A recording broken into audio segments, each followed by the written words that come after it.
Welcome back to Gartshore's garage. By the way, if you hear any funny noises in the background, it's because of him.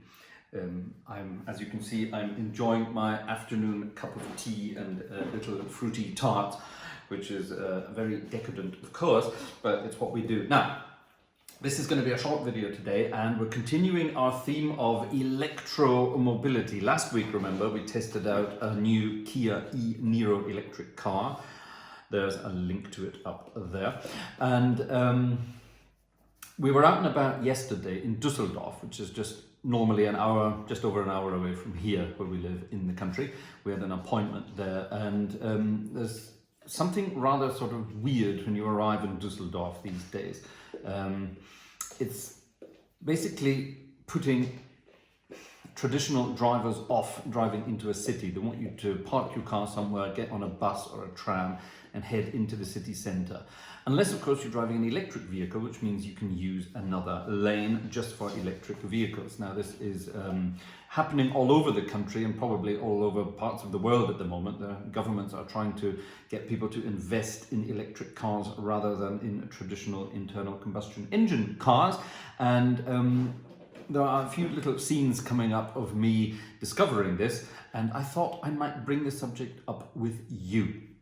You are, of course, free to comment at any point. I'm very interested to hear what people have to say. After our Kia video went up last week, a lot of people seem to enjoy what we were talking about and have commented. And this subject of electric cars hasn't really left us this week. We've been thinking about it all the time, and I'm not sure what to do.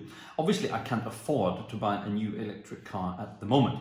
I am still running my lease on my Skoda Kodiaq, and that runs for at least another 2 years. So it will be some time before we get into the world of another new car. But there are certain deals out there that make it almost too good to be true to get into the world of electric motoring, and I wonder, is it actually worth it? Anyway, so without blethering on too much, that's a good little old Scottish word for you, I need to get on with my afternoon tea and editing this video to get it posted. So let's get into the meat of it right after this little introduction.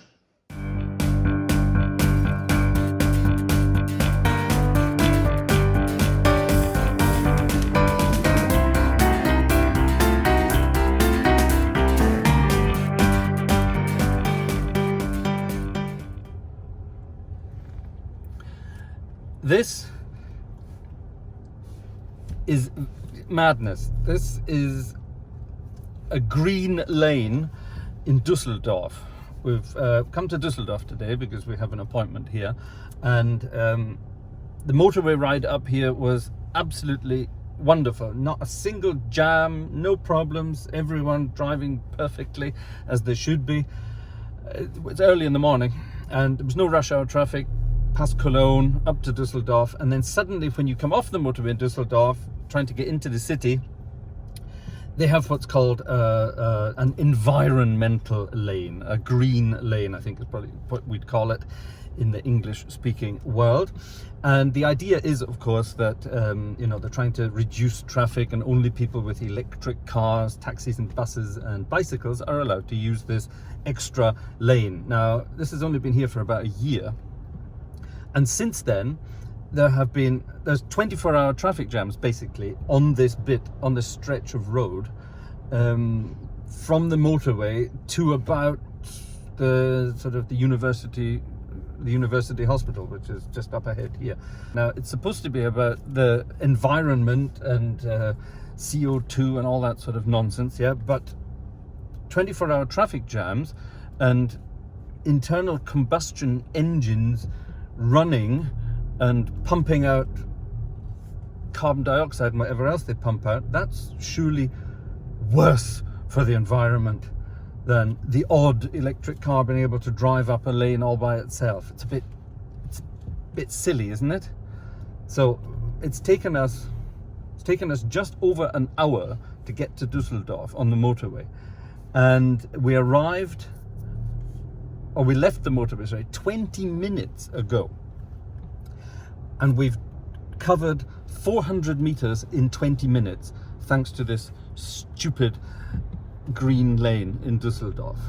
Is this the future of motoring? I hope not. Well, we're on our way home, and on the way out of the city there is no environmental lane, no green lane. You just leave the city as quickly as possible. So they're quite happy to let you get out, but if you want to get into the city, they basically block you. So I'm actually trying to work out what the sense there is. Now, if I'd had more time, I would have stopped at one of the houses along that stretch of road. I'd have rung a doorbell and I'd have said, hello, do you agree with this environmental lane, with this green lane in front of your house? How has it affected you? And I'm willing to bet that everybody along that stretch of road is pretty furious about basically a 24-hour traffic jam on that stretch of road. So I don't know what the measure is there. Are they just trying to penalize normal drivers, ICE drivers, internal combustion engine drivers, or are they deliberately sort of helping electric drivers? Is that the idea?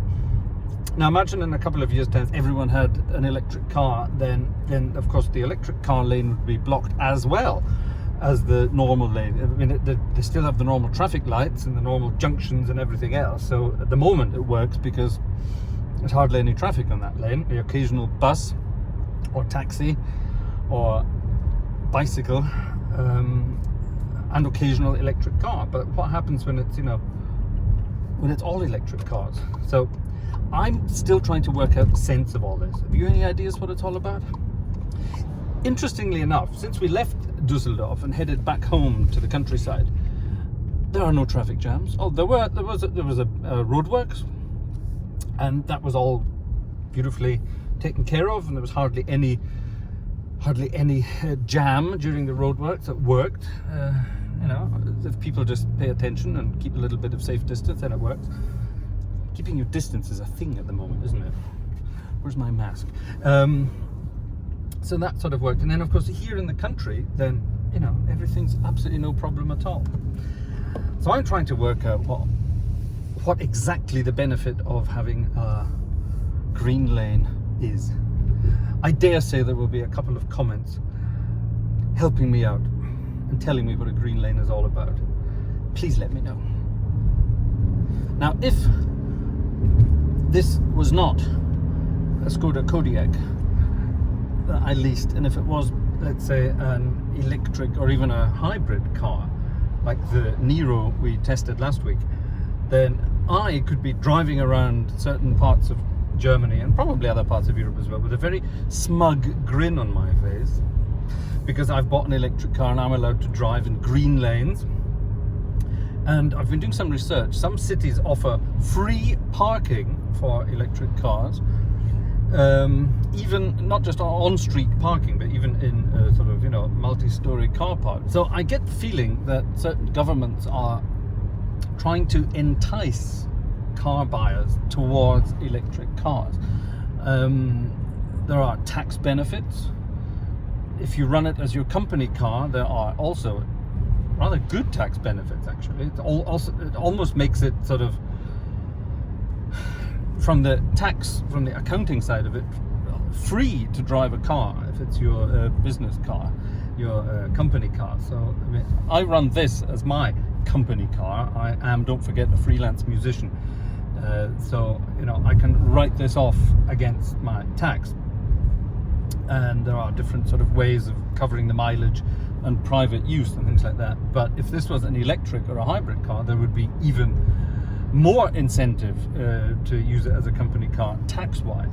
So you end up actually, I think, if you're very clever, you can actually end up getting some money back from your tax paid just by driving an electric car. So it's becoming very attractive. Now, apparently this is only sort of until 2030, so we're talking 10 years. So what happens after that? After those 10 years, they obviously assume that everybody who's bought a new car in the last 10 years has an electric car now. So what do? Do they bump up the tax again? Do they bump up the electric prices again? Do they start charging them to park again? Do they lose the sort of smug status driving around? There's a Tesla. Do they sort of run out of their smug status, or what happens? So I don't know. we shall see at the very latest in 10 years' time. Don't forget to hit the thumbs up button, don't forget to subscribe, and if you have something to say, comment down below, and we'll see you soon. Bye bye.